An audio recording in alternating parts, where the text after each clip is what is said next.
Ayurvedic food supplement and medicine. महाराष्ट्रातील फडणवीस, मिंदे, अजितदादा यांच्या महायुती सरकारमध्ये सध्या जोरदार नाराजी नाट्य रंगलंय।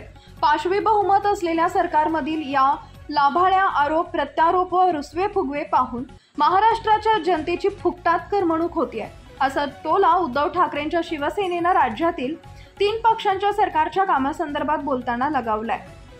सामनाच्या अग्रलेखामध्ये मंत्रिमंडळातील मिंदे मंडळ अर्थ खात्यावर म्हणजे अजित पवारांवर नाराज आहे। पैसा अर्थात निधी हे नाराजीचं मुख्य कारण सांगितलं जात आहे। म्हणजे जुन्या आजारानं पुन्हा एकदा डोकं वर काढलंय।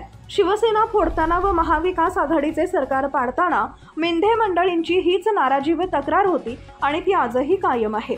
नाराजीच्या त्याच मूळव्याधीनं मिंद्यांचे मंत्री पुन्हा हैराण झाले। त्यावेळी मूळ शिवसेनेशी बेईमान करताना मिंद्यांच्या लोकांनी अजित पवार यांनाच विलन ठरवलं होतं। मात्र तेच अजित पवार तुरुंगात जाण्याऐवजी मिंद्यांच्या पावलांवर पाऊल टाकून सरकारमध्ये आले व अर्थमंत्री देखील झाले। मंत्रिमंडळातील सर्व खात्यांच्या नाड्या अर्थ खात्याकडे पर्यायानं अजितदादांकडे आल्या व दादांनी या नाड्या आवळून धरल्यानं अनेकांचा जीव कासावीस झाला असं म्हटलं आहे। मंगळवारी झालेल्या मंत्रिमंडळाच्या बैठकीनंतर निधी अभावी अस्वस्थ झालेल्या मंत्र्यांच्या नाराजीला तोंड फुटले। दादा पैसेच देत नाहीत भाई असं रडगाणं घेऊन मिंदे गटाच्या मंत्र्यांनी म्हणे नाराजांच्या सरदारांची भेट घेतली। सह्याद्री अतिथीगृहावर झालेल्या बैठकीत निधी अभावी त्रस्त झालेल्या मंत्र्यांनी मिंद्यांसमोर अजित पवारांच्या तक्रारीचा पाढा वाचला।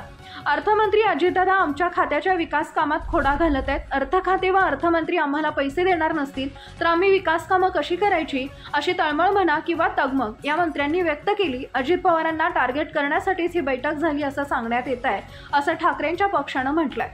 सह्याद्री अतिथीगृहावर झालेल्या या बैठकीत उपमुख्यमंत्री शिंदे यांनी आपल्या गटातील सर्व मंत्र्यांच्या खात्यांचा स्वतंत्र आढावा घेतलाय। एकेका मंत्र्याला बोलावून त्यांच्या खात्यातील कामाची माहिती घेतली तेव्हा अजितदादा आमच्या खात्याला पैसेच देत नाहीत, मग कामं कशी होणार आणि कामच झाली नाही तर निवडणुकीला सामोरे कसे जाणार व लोकांना काय उत्तर देणार असं प्रश्न जनहिताच्या मुद्द्यावर व्याकुळ वगैरे झालेल्या मंत्र्यांनी या बैठकीत मांडले।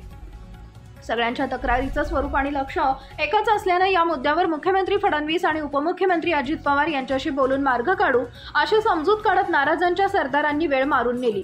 वास्तविक महायुतीच्या सरकारमध्ये खुद्द मिंद्यांवरच तोंड दाबून बुक्क्यांचा मार सुरू आहे व पुन्हा या नाराजीची बॉम्ब करण्याची सोयही राहिली नाही। त्यामुळे नाराज झाले की साताऱ्यातील गाव गाठायचं आणि शेतातील स्ट्रॉबेरी मोजायच्या।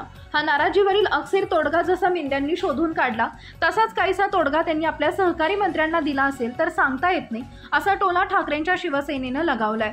घोडबंदर ते वसई या रस्त्याच्या कामातील 3000 कोटींची पेंड कोणत्या घोड्यानं खाल्ली यावर सध्या महाराष्ट्रात मोठी चर्चा सुरू आहे। सर्वोच्च न्यायालयात या मुद्द्यावरून महाराष्ट्र सरकारची मोठीच नामुष्की झाली। पेंड खाणारे टेंडर रद्द करावे लागले। मुख्यमंत्री फडणवीस यांनी तो निर्णय माझ्या काळातला नाही म्हणून हात झटकले। मुख्यमंत्र्यांचा रोख कुणाकडे होता, हे टेंडर होण्यामागे कोणाचा अदृश्य हात होते हे आता लपून राहिलेलं नाही। महायुती सरकारमधील ही सुंदोपसुंदी कुरघोड्या व नाराजी नाट्य यांचा जो काही शेवट व्हायचा आहे तो होईल, पण तोवर महाराष्ट्राच्या जनतेला 3 पक्षांचा हा तमाशा नाईलाजानं सहन करावा लागणार आहे असं लेखात म्हटलं आहे। मध्यंतरी भाजप आमदारांनीही गृहमंत्री अमित शहा यांची भेट घेऊन अर्थमंत्री अजित पवार यांच्या विरुद्ध तक्रारी केल्या होत्या। अजित पवारांना आवरा असं गाराणं घेऊन भाजप आमदार अमित शहा यांना भेटले। त्यावर त्यांच्या मागे लागा की अजित पवारांचं माझ्या मागे तक्रार घेऊन आले पाहिजेत असं डबल इंजिनचं सरकारचा आदर्श कानमंत्र अमित शहांनी आपल्या आमदारांना दिला। महाराष्ट्रातील महायुती सरकारमध्ये हे असे मनोरंजक महानाट्य सुरू होते। 132 आमदार असलेल्या भाजपला व अमित शहांनी स्थापन केलेल्या मिंदे पक्षालाही अजित पवार जेरीस आणत असतील तर या सरकारमध्ये केवळ अजित पवारच खुश आहेत व अजितदादांचंच मोठं हे कौशल्य आहे असं म्हणावं लागेल असा खोचक चिमटा अग्रलेखातून लगावण्यात आला। सरकार कोणत्याही पक्षाचा असो पण सरकारमधील नाराजांना मात्र कोणताही पक्ष नसतो।